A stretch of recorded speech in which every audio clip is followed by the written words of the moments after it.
Hello everybody. So surprise, surprise, I'm back in the wilderness again, in the woods, going on a hike and taking photographs.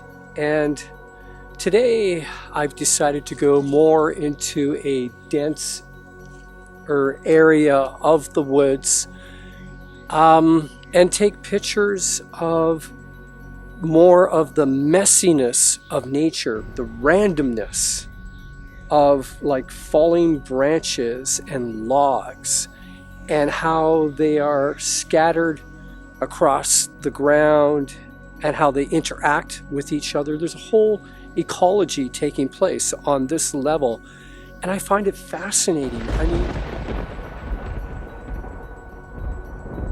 mean, all too often we're taken up by the grandioseness of nature, like the giant waterfall or the mountaintop or something big, the landscape as a whole. And that's beautiful, that's wonderful. But I'm also interested in what makes it all up. What are the elements that bring all of that together? And this is it, right here in the forest.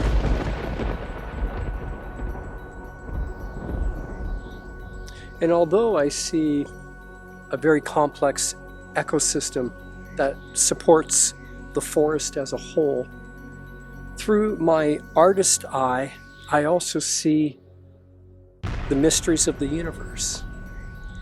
I see a cosmic dance.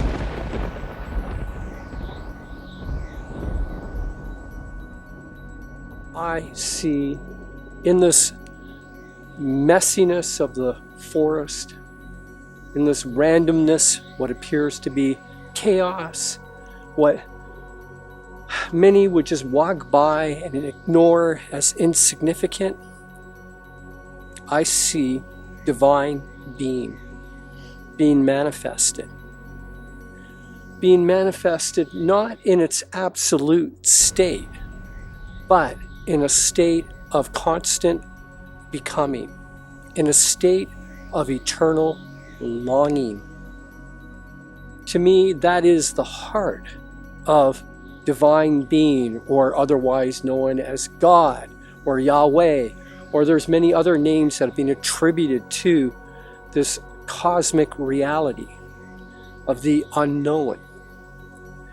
The heart of it, the essence of it, I believe, is longing itself.